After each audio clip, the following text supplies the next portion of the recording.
Ladies and gentlemen, welcome back to the DoorDash LCO. Week 2 coming up. Split 2, it's already underway. We've got 2 undefeated teams at the moment, and we need to see if that's going to continue as we do head deeper into the mix of things. But before we get into the action, let's have a quick look back at what happened last week and see where all the teams are and what all the action went down.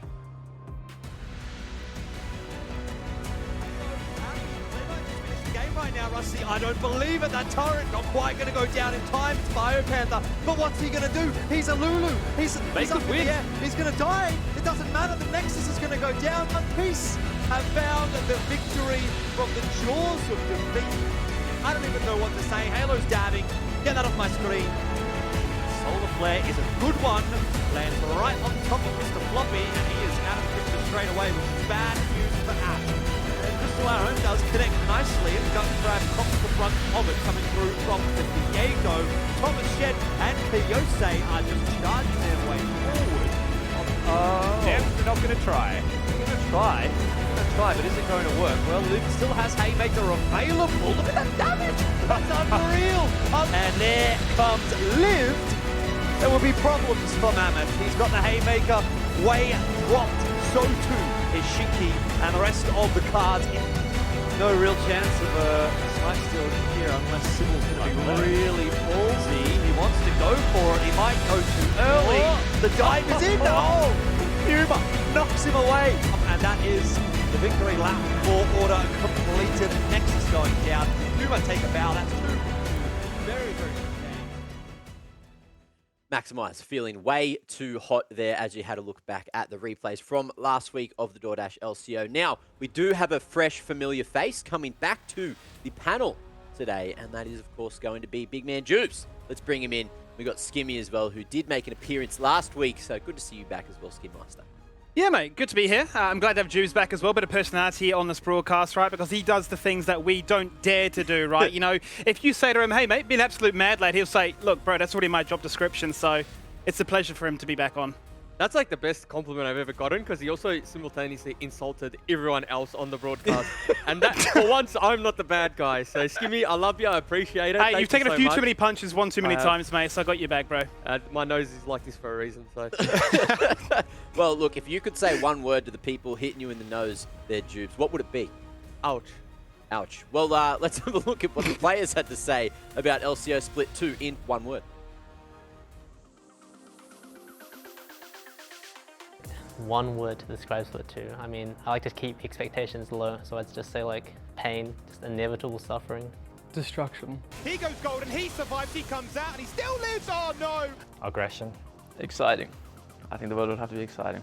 A knock up from Sign afterwards, and one by one they fall. Chaos. Surprised. Because I don't think that the gap is that big between each team. It's like so many teams can actually win. Explosive.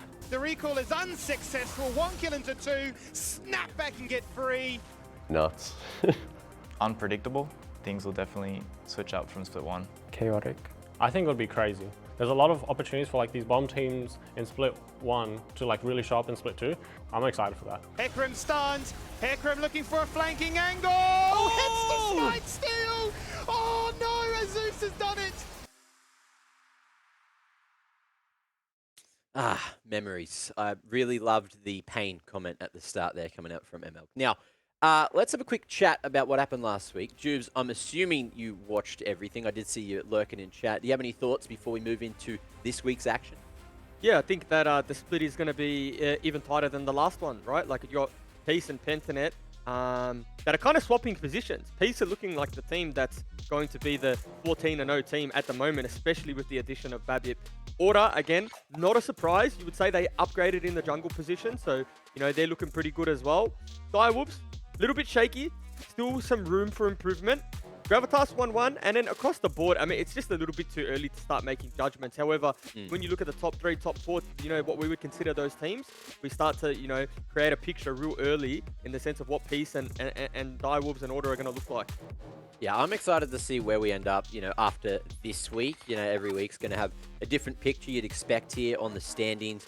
Of course, Peace and Order, both undefeated at the moment. We'll see if that continues, because we are going to see some banger matchups coming into this week as well. So let's have a quick look at the schedule and see what matches are going to be coming up today. First off, we got Pentanet taking on Mammoth there at 6 p.m. 7 p.m. Chiefs and Legacy going head-to-head. Let's see if Legacy can get on the board or if Chiefs are going to continue that fine form we've seen so far. Peace and Direwolves. Now, this one's going to be hard for Direwolves because Peace are undefeated at the moment, and we saw what they brought to the table last week, looking like a spectacular squad of individuals, and Order and Gravitas there at 9 p.m. to round off the night. Skimmy, what's your favourite match of the day? I think for me, the second one, a lot of people don't obviously look at Direwolves and Peace as a bang, and it's always been one that's been quite close and quite guarded. I think for that one, Peace already almost hitting full force. Direwolves once again needing a bit of time to try and scale up into this one. But I look at Chiefs and Legacy. For the history, obviously, the fact that Legacy are still 2-0, or 0-2, I should say, against them this entire year, so they'll be looking to try and make this one personal. The Chiefs, few blips on the radar, but overall look like the better team so far. So I'm interested to see if the El Clasico, as it always does, lives up. Yes, of course, the El Clasico. It didn't go as planned for Legacy the last couple of times they went head-to-head. But let's see if they can bring the pain today, because I really like what we've seen from them so far. Again, it seems like from everything we've seen this split, again, Legacy, just the closing the game out seems to be an issue. Yeah. For me, I mean, you look at a lot of the time, I think I've said it a lot of time during Split 1 as well, that they have these fantastic early games. They just are so destructive, right? They pick a lot of these early game champions. You look at, say, Sybil, for example, Jovan, Elise spring to mind instantly, right? Want to get things done before that 15-minute mark. A lot of that time, even in Curcio, as an outlier, be it, he'll either go 10-0 or 0-10, so you don't know which version of him you're going to get, but they get these massive early games and it all just seems to fall apart in the mid to late game, and that's where a lot of these teams look to bounce back and take these games away. Yeah, as a limit tester myself, I can really feel the pain there from Incursio. Now, moving forward, we can have a quick chat as well. Pentanet, they've already lost one game this split, so I guess there's no real pressure because it's just the wins that they're looking for, Ned. Yeah, I mean, they don't have that pressure of holding on to or topping what they did last split. I think, as much as they shrug it off and laugh it off well as a team, that is a very disappointing game to lose. They had Infernal Soul, Lulu Cogmore. Their game was literally in their grasp, and they lost through a macro decision in which you would say would be their strongest point. So if they're losing at what is, quote-unquote, the best part of their game as a team, to a team that isn't known for their macro decisions, more their laning, you start to kind of, create that, I guess, picture in your head that maybe Peace, maybe Babip is the missing piece for Peace. So there you go. There you go. He does it. He just finds a way to do it, doesn't he? Huh? Been a while, but I tell you what, he finds a way, huh? He's already right back into the mix of things back. Give him a pat on the back, Here you go. There's one. I'll put your other hand around, make it work. Anyway, speaking of missing pieces, we do have a new patch this week. So it is going to be patch 11.12. So let's have a quick look at what are the key changes we've decided to put up on stream here. And Jubes, look, after patting yourself on the back, please take us through these. Yeah, Mundo's got the rework, so it's a completely different Mundo now. People were talking about Mundo specifically being in the jungle, but I think the clear for this iteration of Dr. Mundo is just a little bit too bad. Like, he gets really low clearing the first few camps. Now, there's a few LCO players dropping the Mundo in solo queue, rushing Divine Sundara, and actually winning quite a few games on it. So we need to keep our eyes on solo lane Mundo and see if any of the players that have been practicing it are just going to whip it out. Now we have quite a few Draven players as well in solo queue. I think Draven was actually a pretty good spot in terms of just being a solo queue menace. Now with these slight buffs and the certain matchups Draven has, potentially into the Kai'Sa, into a few other things, we might see Draven come into the meta, especially with, a few of these AD carries really, maining that champion. And then another champ that we've seen kind of rise to popularity in the LCS is Ziggs. It's kind of, Ziggs has kind of had a few buffs, over time, and sometimes it becomes like a forgotten champion, and it takes one person with a little bit of courage to bring it out with a bit of a strategy, a siege composition, drop those turrets down real quickly, have some good, objective control with that Mega Inferno bomb. So we'll see if anyone's been watching abroad and if they're going to try and mimic what they've seen internationally. And then the last one is just Renekton. It's correct me if I'm wrong, Statman Skimmy, but 100% pick ban. He actually isn't. No, he's literally just below it, but he's been pretty much at the top of the pecking order in terms of what's been banned away. So No surprises there, right? You know, Renekton, one of those champions that, you know, you either love or you hate. You either listen to the LS tier list or you just say, you know, whatever, I'm just going to do whatever I want, right? So Renekton, no surprises there. I just want to actually quickly touch on your point about the Ziggs because it gives me flashbacks to like the mage meta bot lane, right? Where you're looking at, you know, forget about these typical AD carries. Just pick hard shove, hard potential. You know, you think about the likes of, I don't know, like a Caitlyn Morgana. So this is going to look to try and siege early. The same could be said with a Ziggs composition. And I think that my most fond memory of, I think it was actually last year, was when Legacy played it, had like a Camille and a Ziggs. You just get locked in place. You can't escape the bomb. Well, look, you did mention it a second ago, Jubes, and it is the 100% pick and ban rate champs, and that's what we're going to be having as the key picks today. So far here in the DoorDash LCO, Karma, Thresh, Set, and Gwen. 100% pick ban rate. I don't think we've managed to see Gwen, so I guess that's just a ban every game so far, Skimmy. Yeah, 8 bans on the go. The only champion that's actually received that amount of attention. And we can see why, right? If you're looking at the international meta, you're just seeing them take 1v2s. You fought as Set to be that lane bully that could just do it all because of his passive with the grit, with the shield just being unstoppable to handle. But the Gwen passive, damage output, sustain, just everything, right? It's just so damn annoying. Fresh, no surprises. This continues to be one of the best supports all round for what it offers. And the Karma, you know, much to the dismay of Maximize there, being pushed off his carries into a more supportive role. You hit 2 items, you basically maxed out. You don't need to farm waves, you don't need to, you know, take resources from elsewhere on the map. So for a carry, it's their dream. They say, look, fantastic, 2 items, now let's roam, let's fight, let's win this game at 15-20 minute tempo. Well, look, out of all of these champs that you see here, so far we have had Karma flex top, mid, and support. So it's good to see her being thrown around in all different roles. Can't say the same for everyone else just yet, and I really want to see Gwen played at some point here in the DoorDash LCO just to see her viability, at least in our local meta. And also jumping back real quick as well, Juice, before I let you take the wheel. I want to see Wei on that Ziggs again, because when we got to see it last split, I loved it. I thought it was spectacular, and now it's got that little buff as well. Yeah, a little buff, but it doesn't take away. The thing about Ziggs is like you can mask the laning phase with the support. Like you pick Ziggs with the center, the Ziggs farms, the center offers that little bit of like survivability in lane or pressure. So then Ziggs can actually get to like the item threshold where it's relevant. You know, you leave Ziggs in mid lane isolated against the likes of Illusion, against the likes of a Tristana, against the likes of, you know, an assassin-esque type mid laner or something with a bit of all-in threat, runs into a little bit of dramas, have no priority in the mid lane, and then, you know, also, Summoner's Rift ultimately just collapse, becomes a black hole, and then you just lose pressure. Yeah, you do. As an astronomer, I think you do know a lot about those black holes, and you can tell us more if we have to go into podcast mode again today. I guess we'll see once we do delve into the matches. Now, I want to hear from you guys at home, from the fans. Yes, we got a little bit last week, maybe not as much as we would have liked. So remember, you guys can add LCO, you know, send it in on Twitter. That's probably the best bet here, but please go and follow all the socials that you see here on your screen. And look, get your content in, get the op.gg reviews as well. You know, you can keep your name out of it, your you know, your in-game name, just in case you want to protect yourself or whatever. But we do have the op.gg review extraordinaire sitting right here as well. So he's back on the panel and he's ready to roast or give you all the compliments. Not me, no. Mine looks terrible at the moment. If you're go have a quick look, I had a terrible night last night. Just going to put that one out there. So even, you know, clip mine, put it up on Twitter and we can roast me for, I think I had like a 0-10 Warwick game that went just, I was asleep at the wheel. It happens, mate. It really does. You know, sometimes you just run it down, and other times you run it to victory. And I heard you were drawing with Elfish, so maybe there was a problem there too. I don't know.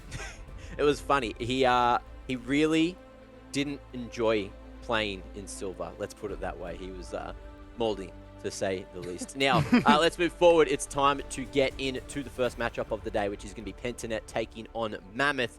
And this, in fact, was our shortest game last split. So let's see if Mammoth have been able to pick up the pieces. They've had a few roster swaps in there. Let's see if they're a stronger squad. And so far, we've seen a lot of 30, 40-minute games in the DoorDash LCO split 2. So I don't know if this is going to be the short one, if this is going to be the long one, but let's talk Pentanet first. Now, Jubes, tell me why you love these 5 individuals so much.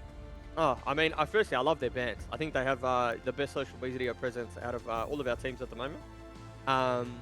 You know, but you know, Bi Panther, such a solid player, solid laner, can play tanks, can play carries. Pabu, you know, just does what the team needs.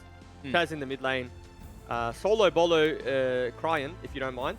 So, you know, got that little bit of mechanical flair there in the mid lane. And Praetus and Decoy can, you know, if they showed the ability to carry games, play hard engage, bot, play Lulu, Cogmore, and Scale. So it's just the versatility of this team. We never know what they're going to pick. Yeah, I'm really liking their versatility, and it's something that certainly rang true through the first split. I'm hoping we get a bit more versatility. So far, we've just seen that Cogmore down in the bot lane, but I guess we'll see where Praedyth wants to go with that. Any thoughts on Pentanet scheming before we talk about Mammoth? That's a good question, actually. I was actually going to run that one by Charlie when we get into the interviews, right, and ask, why they're the only team that have played this Cog Lulu, why other teams are, shying away from it so far and running it back to back, right? Go up against Peace, you're on a double AD, double support competition, and say we want to scale, you get the Infernal Soul, and then you lose. I mean, yeah, there's a sting in the wound right there for sure. But I mean, yeah, Pentanet as a whole, right? I think they did such a great job, just reiterating our points from last week, right? Such a great job overseas to come back, get a little bit more spotlight on our region too, and then showcase, hey, look, bring all these new fans and followers and all the rest of it into our region and showcase that, hey, maybe now you set the pedestal like P, you can't slump back into a different position. You have to, keep the bar or, go above and beyond, because it's a far longer season than it was in Split 1.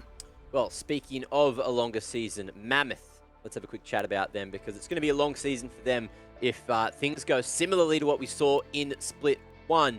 But look, they're pulling together the pieces. I've liked so far the changes we've seen in terms of Goodo and Frost. Now, Jubes, you didn't get to have your 2 cents on these guys last week, so do you have any little tidbits of info on these two?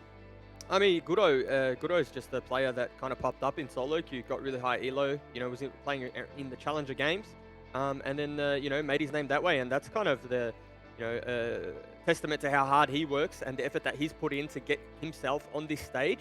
And I think as a player, he's actually the one to watch for Mammoth, right? He's probably been their shining light, the person that's got them the leads. He's actually, even got a solo kill to his name as one of the junglers. And Frost and Shinky, showing some good early signs, but probably just need to work on or get a few more games under their belt, on that stage, under the bright lights. Well, I don't say that literally, but I mean, like, in terms of just having the pressure, having the eyeballs on you, and becoming comfortable with, when you need to be weak side, when you need to be strong side, and how to play lanes out.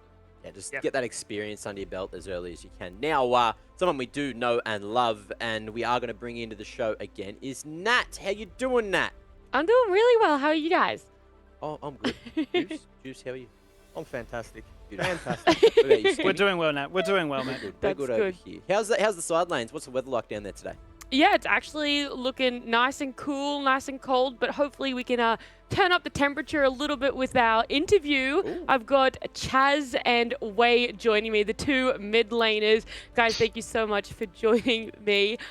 Wei, I want to ask you guys, you're still looking for your first win in the LCO.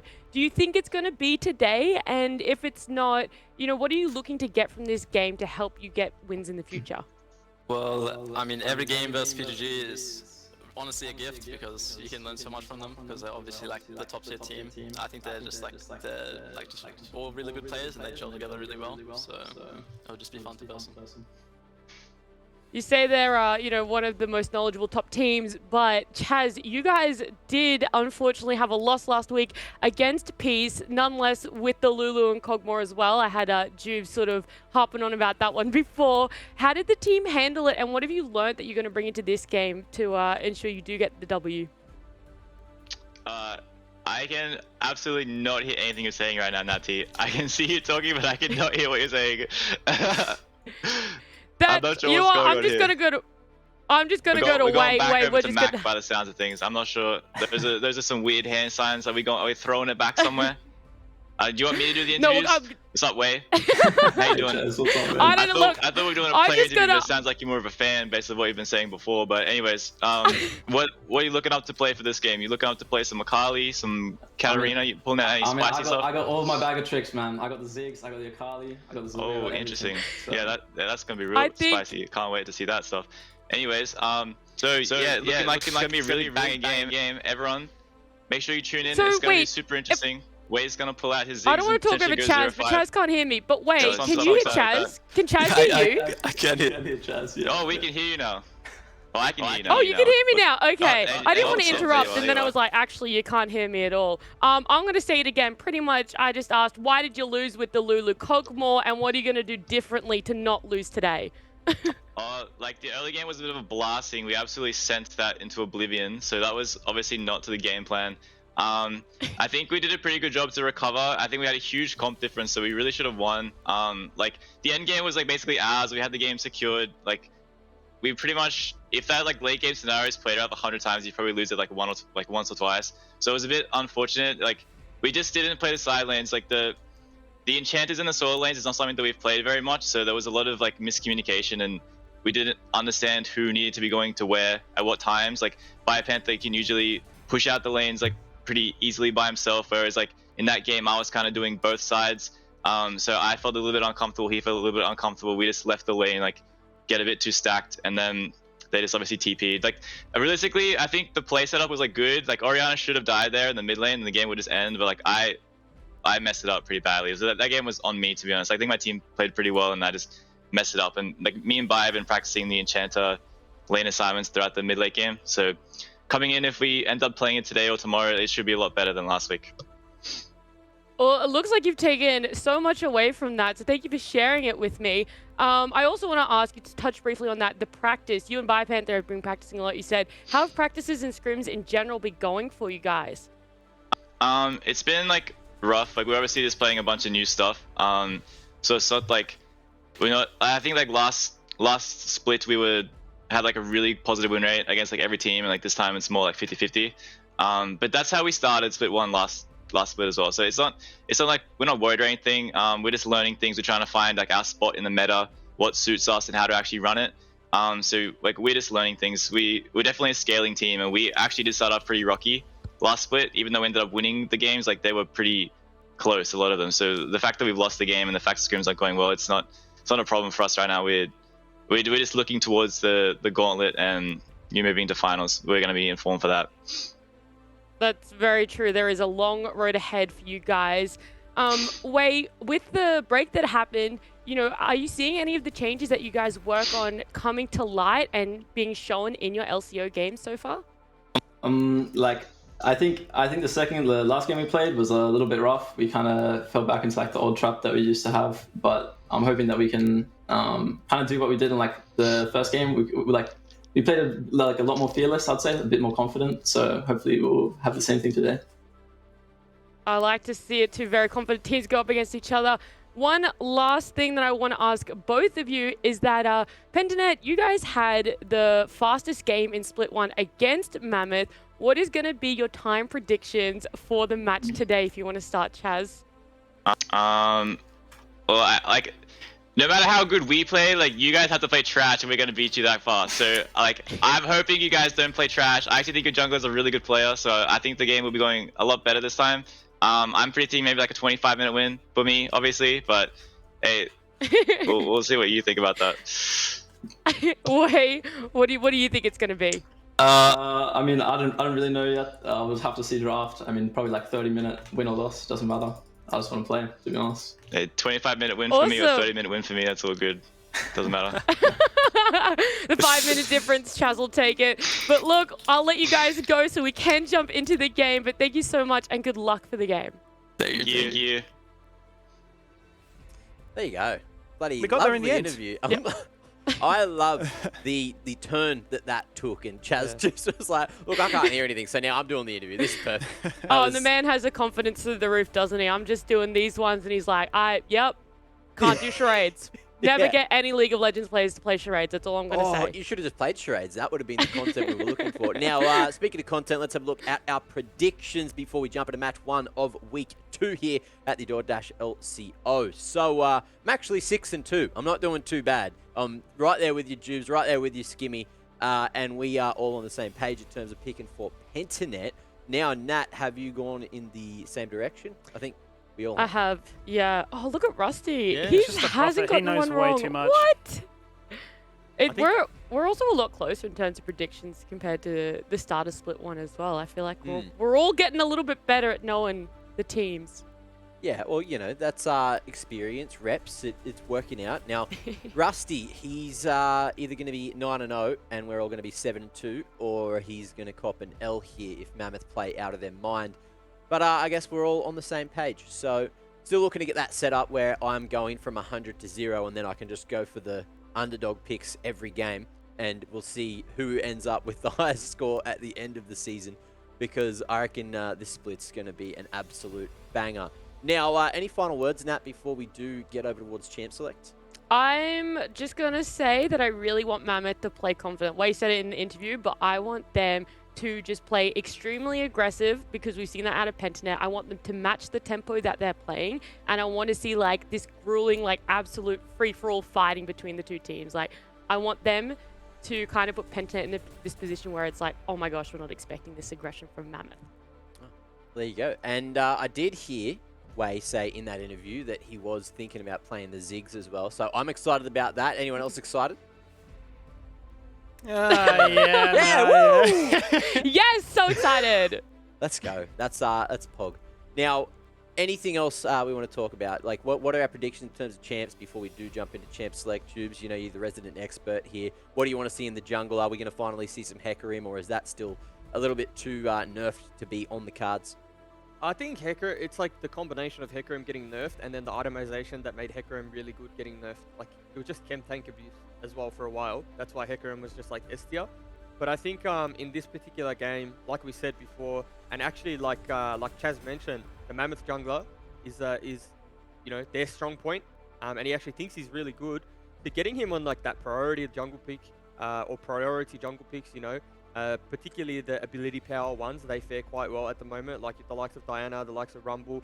I've seen him play like a bunch of Elise. I don't think Elise is good, but I think you need to come up with something different when you're versing a team like Pentanet.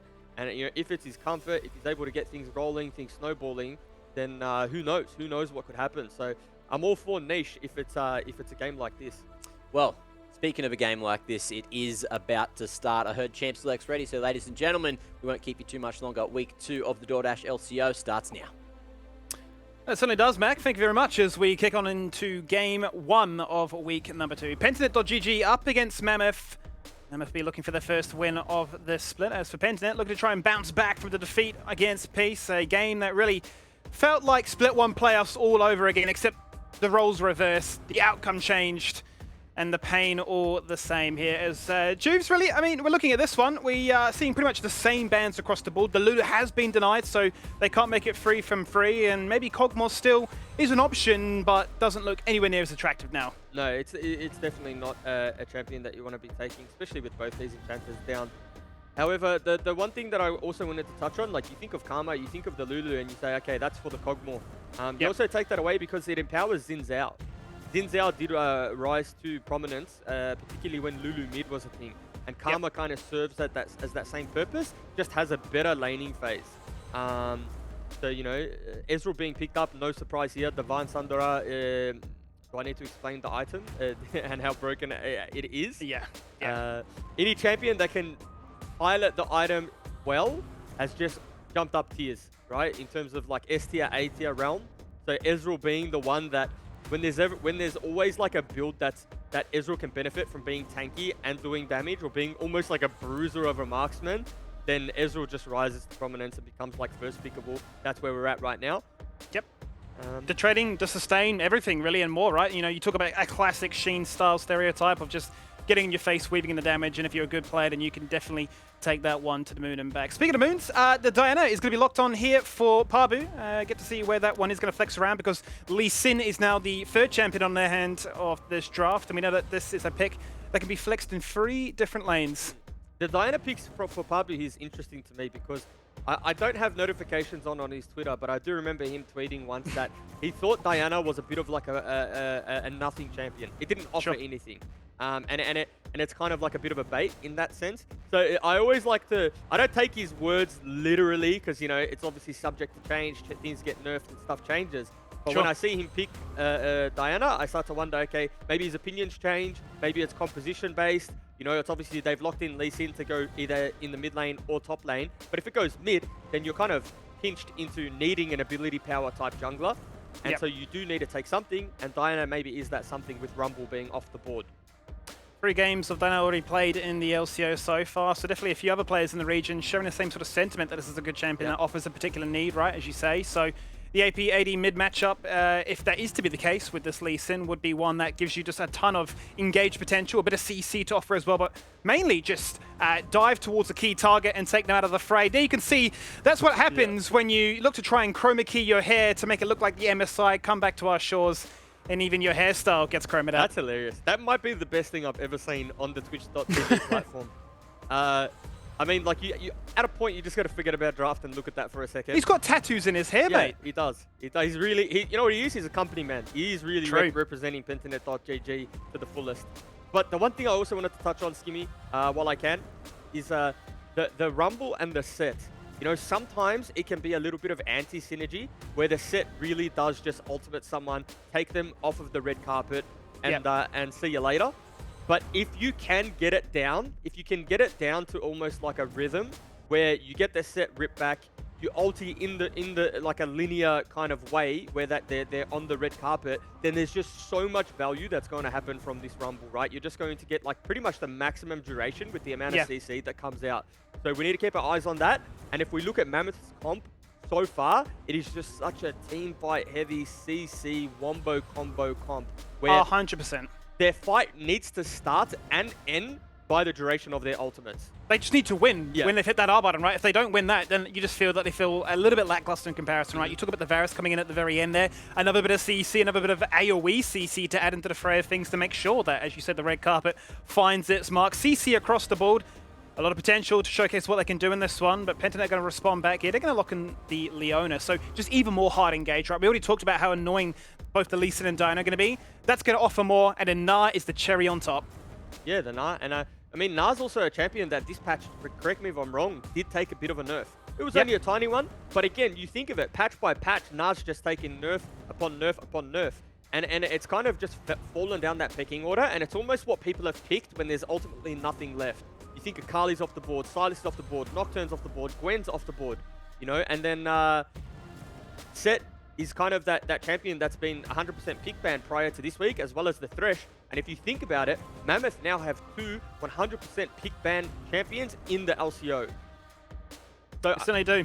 They've got a lot of power. I mean, you can see it from the final pick there from Mammoth. They were debating whether or not they go for the counter pick in towards the Gnar with the Aurelia, potentially even the Jace. Opt to go for one of the more stereotypical picks here for Wei and go for the Zoe. So they've got the ability to poke from afar to just squishing the members down, pad their HP bars just low enough for that wombo combo you mentioned before to be the, seal the deal. Yeah, 100%. And, you know, I actually like Mammoth's composition because when you think about, these lanes in isolation for a little bit, right? You look at the bot lane, you know, Thresh is like a soft counter into Leona, right? You flay every time Leona goes to go in. Varus is going to have a good time into the Ezreal. So they have, you know, what would be or deemed a winning bot side of the map, a winning bot lane at least.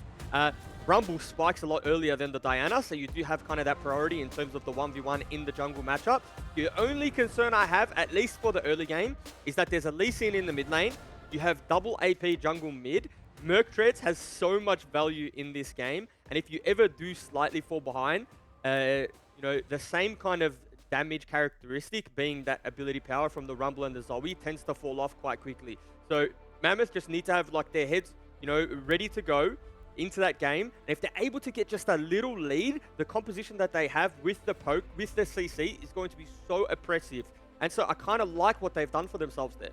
Yeah, and I think despite the reputation or sort of the nature of Pentanet as a whole with the success that they've found, we would much more lean towards them being a team that plays for the mid to late game, right? So if there was a team that Mammoth could say, look, let's try and find some early game strength, let's look to try and, you know, really bring our best foot forward come 15 minutes, then I think they've actually got, with a draft like this, a good shot at bringing it to Pentanet. 100%. And the first thing that I want to see Mammoth do is identify Dragon win condition, right? Like, you have such a strong level 6, such a strong river fight, river contest. So I just want to see that Dragon stacking potential and putting Pentanet on the clock. I don't think we see many teams do that, right, in the LCO. No. You know, even against Peace, even when Pentanet lost to Peace, there was no pressure from Peace putting them on the clock. If anything, they lost to the clock.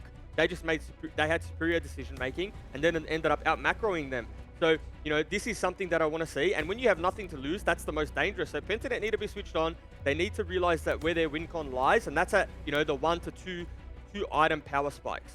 So, you know, being the veteran team that they are, we expect to see that from them. But you know, as the fan of League of Legends, you got to hold your breath and be a little bit excited for Mammoth and what they've put together.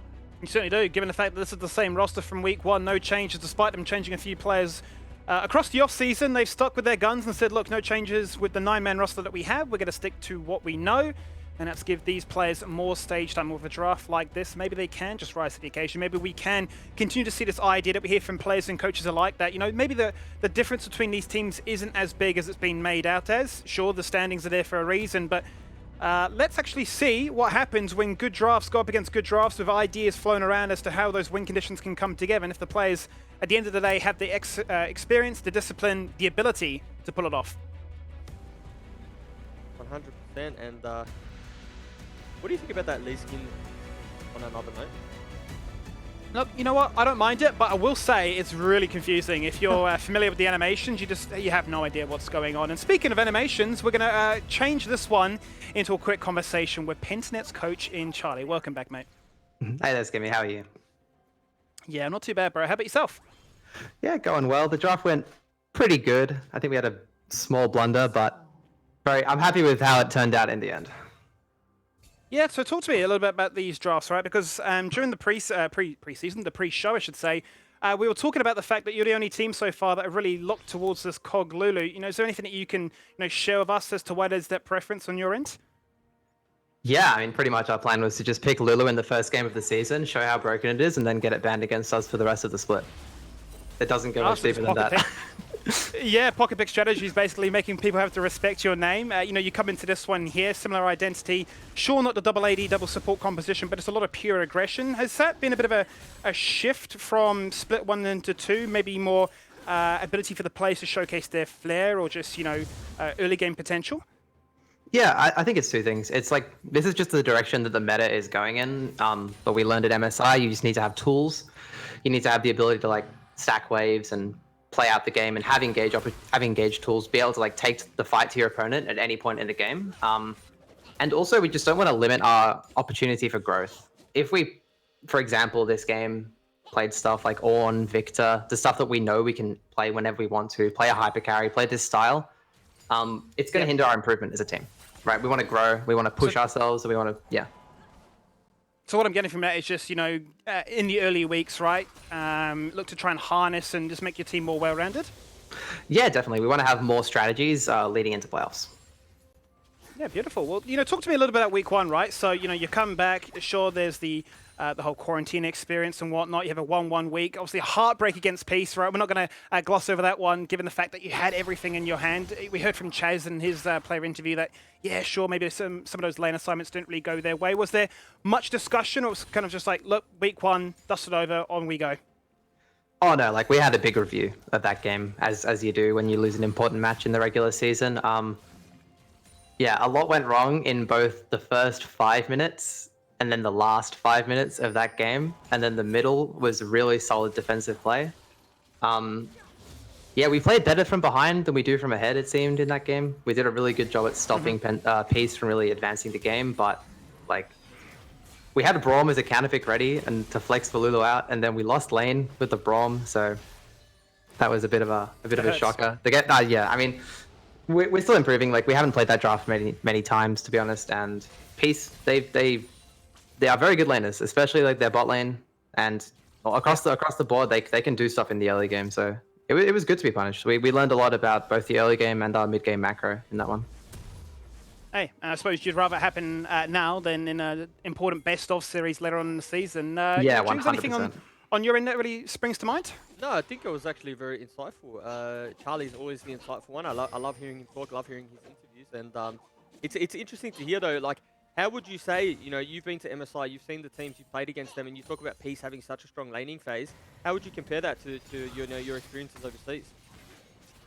Yeah, well, speaking specifically for that bot lane, Peace's bot lane are very good. I wouldn't go as far to say as that they're world class, but they're certainly very competent mechanical players. They've had good coaches in the past. They've learned from the likes of Fantix and King and just some of the region's best laning players, right? So I think that's really helped them in their development.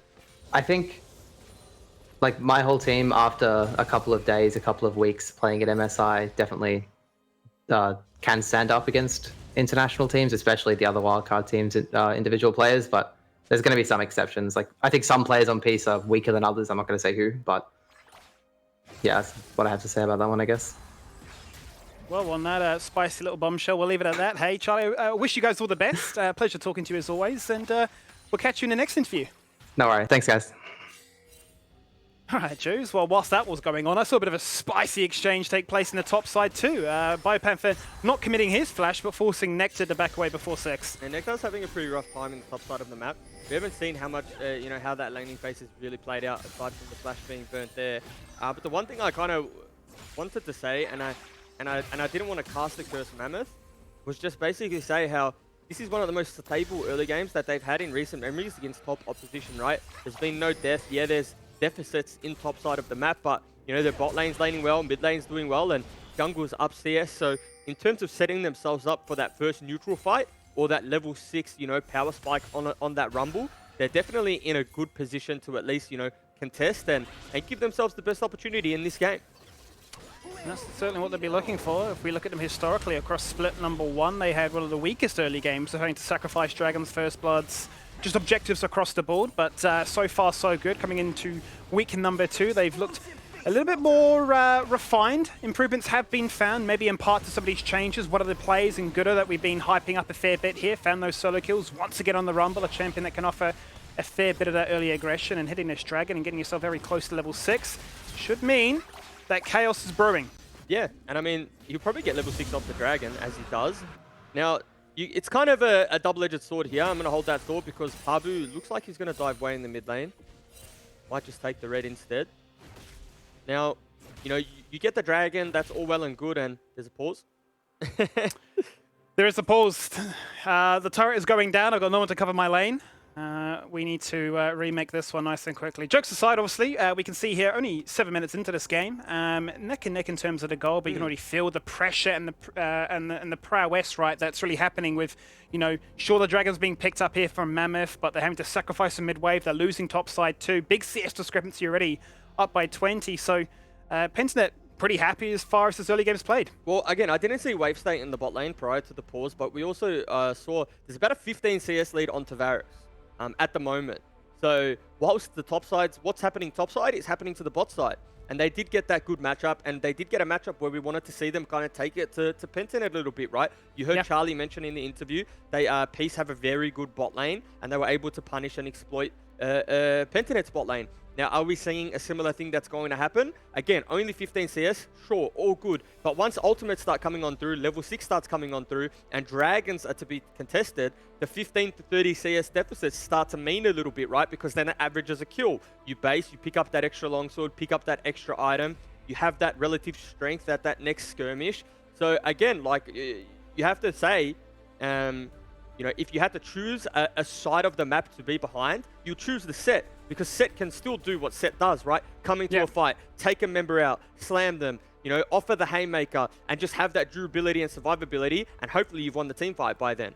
Yeah, you'd certainly hope so, right? So, I mean, we're seeing sort of the idea come here from Gooder is I'm not going to invest my resources topside just yet. We're going to play towards a win condition, and that, in this case, seems to be picking up Dragons, giving ourselves that power across the board rather than just to one particular lane. Speaking of Nectar, he seems to be in trouble as the cross-map play takes place. Out goes the Equalizer, looking to lock him in place. Praetor forced to try and flash out of that one, but he's just standing in the carpet of doom. He will fall on down, and Varus will pick up first blood for Mammoth. That is unbelievably huge. And that goes to show, and there's a 1-for-1. Even with the 1v1, the amount of value that Mammoth get from that play is absolutely insane. They burn double teleport, so Nectar's able to get free time in this top lane, push the wave in, lose absolutely nothing. Praetor loses, what was probably close to 2 to 3 waves, as well as double summoners. Yeah. And this was a play that Mammoth last split wouldn't have made. They'd be too nervous. Maybe they wouldn't even know how to make this play. But this is what I talk about. When Gudo is brought into this team, he's given the tools to make these plays. He's able to really just dictate the pace of the game. And that's just a very good dive setup from Mammoth. And we wondered where it would come, and we wondered where it would go to. And, well, you said it. You said, look at bot lane. We're looking to try and trade these lane states out in terms of who's got themselves the lead. 92% of you are in favor of Pentanet taking this one. Why wouldn't you go against them? You've seen what they can do. But this is what we want to see from Mammoth with a draft like this. The case is now, Jubes, can they sustain this?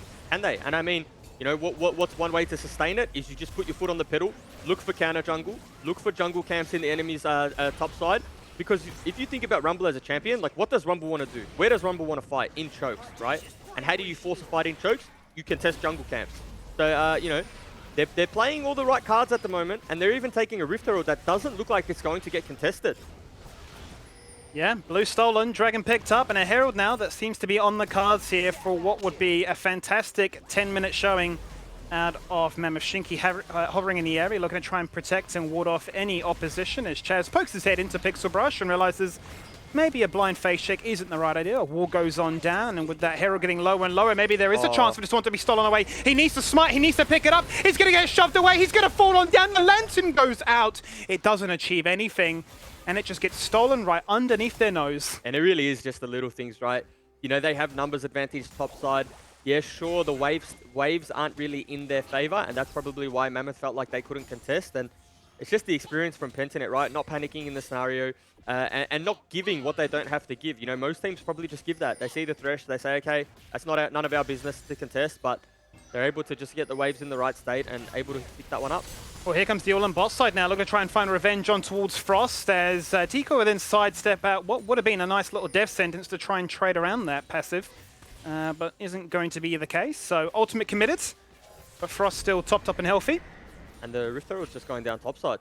And I mean, this isn't going to get any better for Nectar. Like, you know, this Biopanther's picked up the 1 kill, going to get all the turret plates topside. They may even just break the turret, and he's also getting denied minions in the process too, so. Look at the gold difference. Yeah. As a result of that, now Biopanther has the most gold in the game. When that turret goes down, it's going to jump as well. So, the one thing I wanted to talk about just quickly was Frost must trust Shinky with his life. He hasn't opted in for a cleanse versus Leona comp, and you know, we saw him get just Leona ulted off the bat, and was lucky enough Shinky was nearby. But we need to keep an eye on that. It's always an engage option for Decoy now, right? He always has the window of opportunity, pull that trigger to catch the Varus out. We're going to try and trim this wave as they deny the second turret plate being picked up here from Frost as Pentanet went for a recall. Come back to this lane, looking to try and lock this wave underneath the turret and keep themselves topped up and healthy. Buy more time for these summoners to come back. One is already there, Cleanse is up and available, but the Flash needs to wait just a fraction longer. As Frost will look to go back to the bank and cash in his own individual huge CS lead. Yeah, and I think one thing that we haven't touched on either is that it's a lethal tempo Varus. It's not going to be the lethality one that we've all become accustomed to and seen for, you know, majority of last split as well as the, I guess, off season. And Kudo has to burn Flash. Chaz has so much pressure on this Lee Sin right now. He's just dictating both sides, and there's nothing Wei can do really. He just goes trying to contest.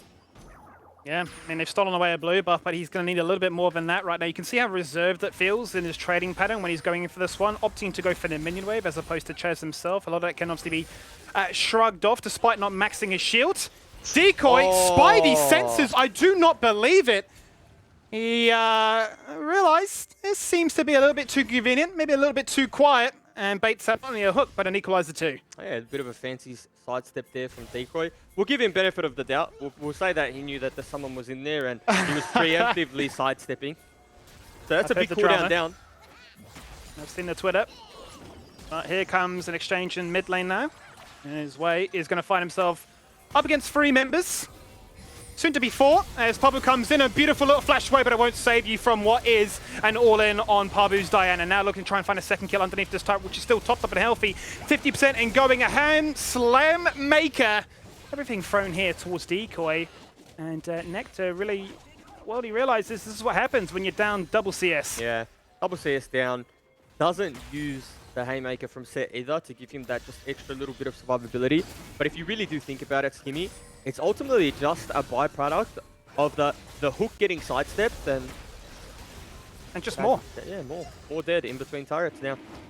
What was started off as like a good early game for Mammoth has really just spiraled out of control, and it's a 5k gold lead for Pentanet, and it's just come out of nowhere, Skimmy. It certainly has, and I suppose you could, you know, reference this as being what you'd expect out of the caliber of these different teams, right? Why you'd see the standings reflect what they are, because as much as the draft looked good, and as much as there were ideas and angles that we were discussing, it was always, and it always will be, the execution that it boils down to. And it's also the 1%ers. Like I talked about decoy sidestepping that hook and the equalizer going down preemptively. Oh, for right? sure. Then you don't have equalizer to counteract what happened in the mid lane 30 seconds before after. Right? There's no equalizer to come down. There's nothing to protect Wei, nothing to protect Nectar. And, you know, maybe if there's an equalizer there, we start talking about 1-for-1 trades, 2-for-1s, or whatever it is. But, again, it's just those 1%ers that really get you punished when you verse top-tier opposition. And that feels like where Mammoth are kind of just short at the moment, those 1%ers. I suppose I'll play devil's advocate now. Has the train passed for success here at Mammoth? Are we still looking to try and play towards an idea of, you know, 1 to 2 item power spikes? You can still bring it back. You've still got this insane wombo combo at the end of the day. Or are Pentanet now in a piece of comfort where they've got dive, they've got engage, and they're already well ahead with their item builds? Oh, yeah, Pentanet have really just bridged the gap of where they're meant to be their weakest, in the sense that Diana, pre-6, pre-item, is probably not really a champion that you want to be skirmishing around, or a champion that you really want to be involved in contesting dragons with. But, you know, at this point, have the Proto Belt, have the Merc Treads into a composition where there's so much value.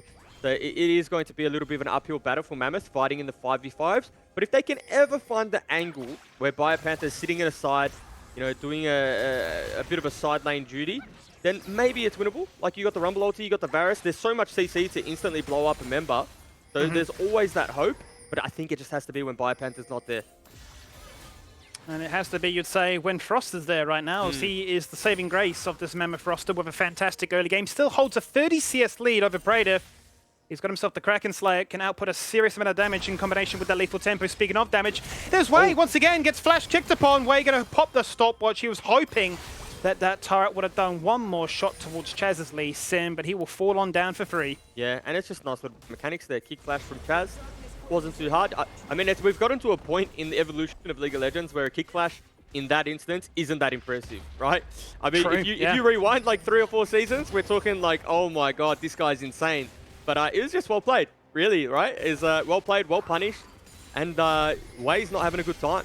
Hang on a minute. Frost has said, you know what? I do trust you, Shinky, but forget about that. I want to go for the all-in. Oh! He actually takes out Praetor. Forget Shinky. I will ego onto you. Now out goes the exhaust. This is Mammoth looking to try and commit flashes. A 3-man Sunday looking to lock everybody in place, but they want more. 2 kills found by Biopanther. There goes the Haymaker locking him in place. And that's going to be Nectar looking to try and even out the books. The balance sheet with a kill of his own.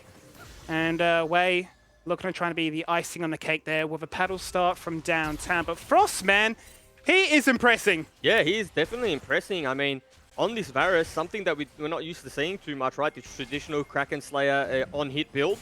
And he's really just doing numbers. Look at the damage in last team fight. 2,100 coming out of the Varus. You know, more than anyone on the side of Pentanet. Felt like a little bit of an ego dive, but again, you've got to give credit to Mammoth. They were ready to counteract that dive and play around their strongest member of the team as we go into a replay.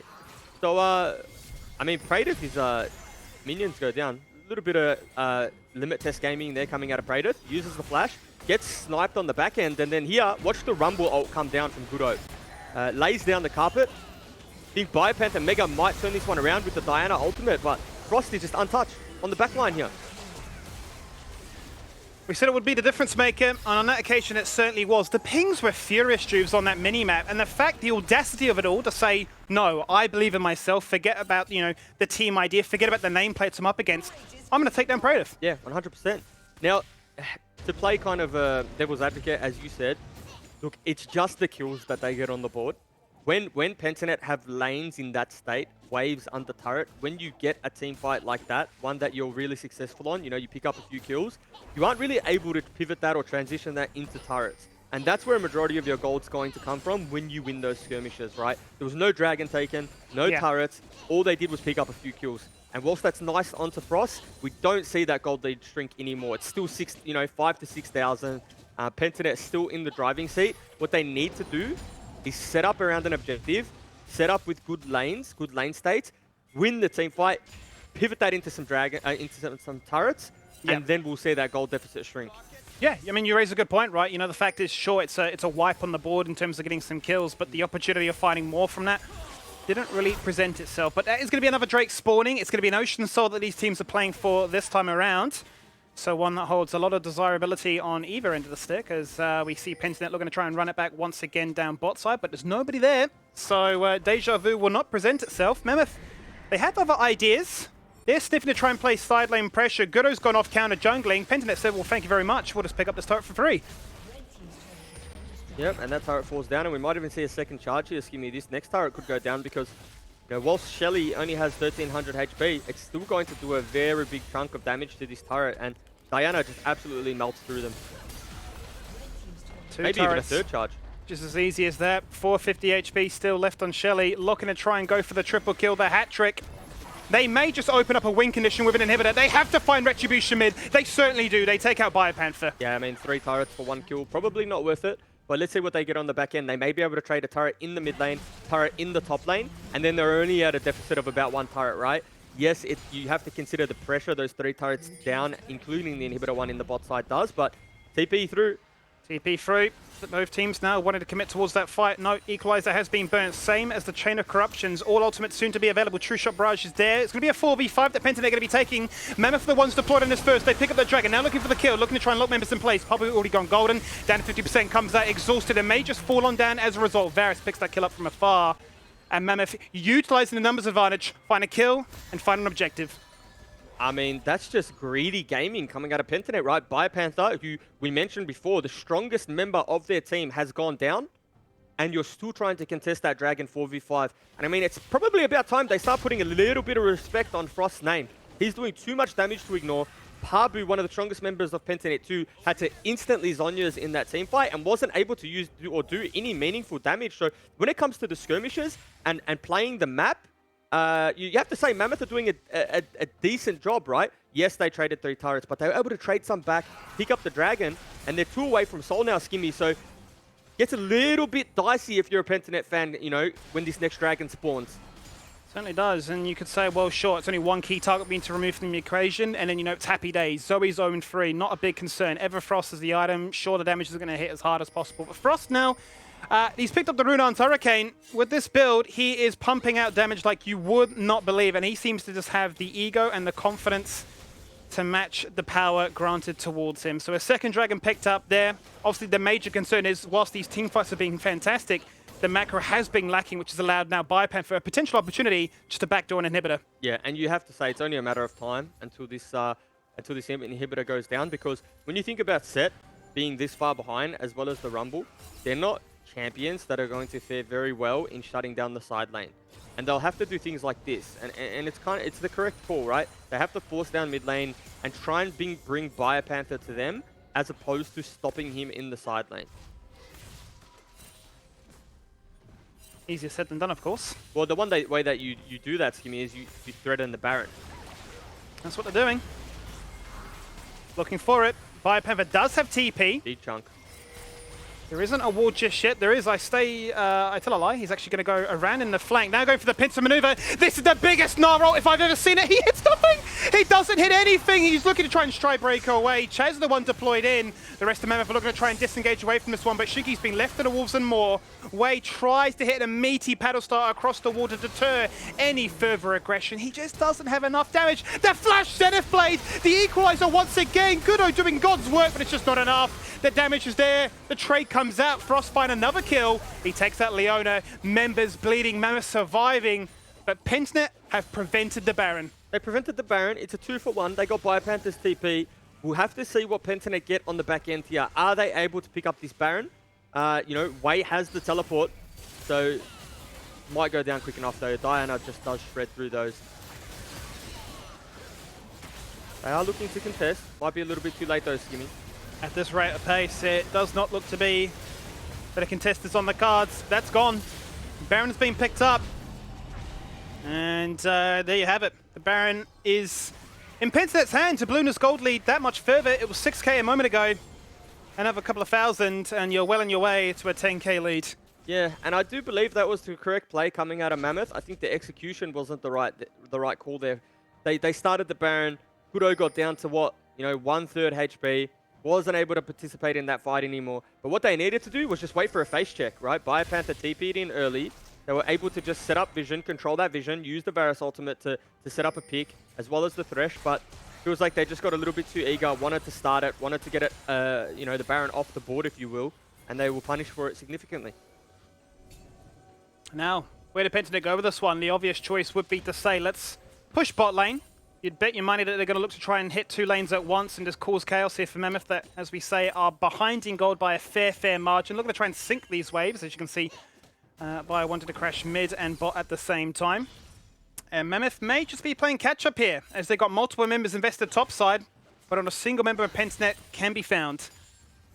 Yeah, it's going to be very hard to stop this push coming out of Pentanet. What Mammoth look like they're trying to do here is they're going to cut losses, they're going to lose bot lane inhibitor. They're happy to give that one away. And they're just going to push this top lane wave as far out as they can so that it reduces the amount of time Pentanet have Baron and are able to do something with their lanes. So there's absolutely no way they stop this from taking down bot lane inhibitor. But maybe there's a way where, with the range advantage that Mammoth have, they're able to stop the mid lane turret from falling. Well, here they go. They are synced up nicely, crashing together. Bit of a 3-2 split, juggling the aggro between bot and mid as they go. As you say, that bot lane inhibitor will fall on down. The death sentence goes out. He commits to it. If you hit a Q, you commit. Looking for it right now as Shinky has to pop that lockup. He has no follow-up just yet. Crucial Barrage will execute him. Papa goes golden again once more, looking to try and find value with that Zhonya's. Chaz deleted. 6 kills now for Frosts. That inhibitor still topped up. It's at 50%. Pepper looking for the ultimate. He shoves it right into the way of Deagle. He goes in and Praetor picks up that kill. A second kill here for the Pentanet bot lane. They might just try to wrap this game up. 25 minutes on the dot. That's what they're playing for. You said it, a 7th kill now to his name. He really is the king of this roster, showing that he doesn't care about the caliber of the opponent he's playing against, but he has to respect the fact that 2 inhibitors have been lost. I thought he was going to have a bit of a pop-off moment there. Got a bit too excited. Sorry for that one, Skibby. I thought he was going to turn back around, go back in with the Varus attack speed buff. And, I mean, look at the damage in last team fight. You know, it's sometimes you say, okay, well, you know, he's just sitting pretty with a nice KDA, but the numbers are there. Like, he's absolutely putting in work in these team fights. And it feels like he just needs a little bit of help. He just needs a bit of assistance. But, you know, Pentanet probably get a little bit overzealous, end up diving. Yes, they get the 2 inhibitors. But if, you know, there's a realm in which, and I'll hold that thought for the replay, hook lands. I think they forget a little bit about the cleanse here. But Praetor is able to kite this one back. Shinky just falls down. And it's so hard for Mammoth to fight from here when you have a Meganar threatening on the side. If you look at all the carries, being Wei, Kudo, and the others, they're not able to influence that fight. They're just so concerned about Biopanther and Chaz that the only time they really start putting damage down is when it's in a front-to-back scenario and Frost has the turret for help. But he actually kites that one out to a T. His movement is just sublime. It's fantastic. I mean, we were questioning, you know, he hasn't gone for the cleanse here. Is that hill going to be a punishment? Well, he doesn't seem to care, Jubes. Forget about the QSS. Sure, get a stopwatch now because I've got 3 completed items to my name, but his spacing, his awareness, his ability to say, I will continue to play flawless. Yeah, and I mean, it's not a debut game, but it's definitely one way to kind of announce yourself into the league, right? How do you do that? Arguably against the best team. Have a performance like this, 7-0-1, keeping his team in the game. And, you know, Pentanet are a team where it's kind of just everyone doing their job at the moment, right? We can't point fingers at Pentanet and say this guy's having a blinder. They're all playing extremely well and playing team fights out. And I like to see what they're doing with the lane states, right? They're waiting for slow pushes. They're setting up 2 cannon minions in each wave, and it just makes their job so much easier when sieging a turret. It's been very difficult now. The pincer has really well and truly come to a close here. As Chaz is going to clear out mid lane, that means 2 super minions are going to be crashing in opposite areas. As they'll look for the cherry on top, and that is top lane. There goes the Equalizer looking to trim this wave, and does a good job at doing that. A cannon, a smite, and that wave gone, buying just a little bit more time for this team to hold out. Yeah, I don't mind that, but you definitely can't fight now. All you have to do is clear 1 wave. There's no cannon, there's a cannon in this wave, but if you can clear this and keep up your inhibitor, then you're in a good position to stall this one out. No Rumble ulti. Piper's had a nasty goose, goes in like that, a 3-man moonfall, stack that with the solar flare, go for the Gnar ult too, everything coming together. You've got 1 per combo, well we can just execute it better. They are looking for the kills. They will find those kills. They've already taken down 3 members. They finally removed Frosts. And it's Praetor that may just find that shutdown, feeling a little bit sweeter than it would have done otherwise. One of those Nexus turrets have already fallen on down, and it seems to be inevitable that the game is going to come to a close here. There were predictions during the pre-game interview, 25 minutes or 30 minutes. It's somewhere in between. 28 minutes is what we're playing on here. And now ignore the base, as the minions will end it for them.